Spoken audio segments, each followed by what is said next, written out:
আজ রান্না করব এই পুঁটি কাপের সরিষা বাটা কাঁঠালের বিচি দিয়ে। মাছগুলো আগে ভালো করে ভেজে নিচ্ছি।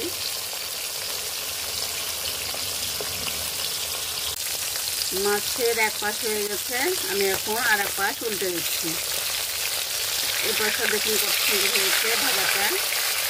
আমাদের পরিবারে ভাজা বেশি না হলে খেতে চায় না, এই জন্য মাছের জন্য আমাকে কড়া করেই ভাজতে হয়। একে একে দেখুন সবগুলো মাছ উল্টে নিয়েছি। এখন নিচের পাটটা এভাবে ভেজে নেব।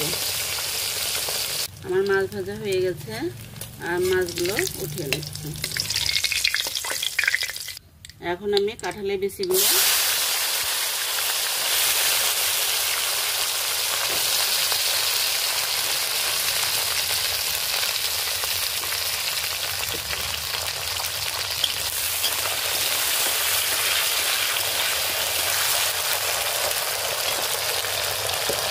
বিচিগুলো এখন আমি লাল লাল করে ভেজে নেব।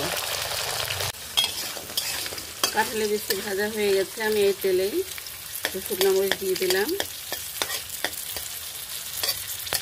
দিয়ে দিচ্ছি জিরা তেজপাতা,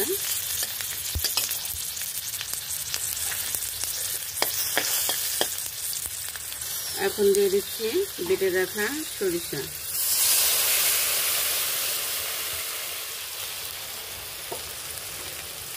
কিছুটা হলুদ দিয়ে দিলাম,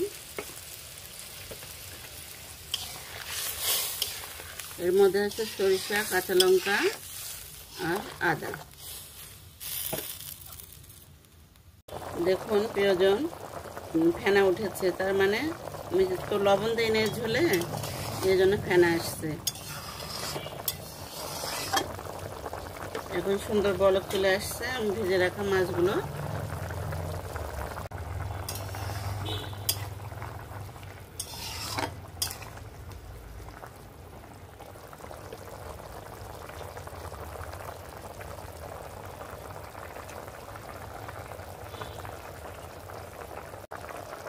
এখন ভেজে রাখা মাছগুলো দিয়ে দিলাম।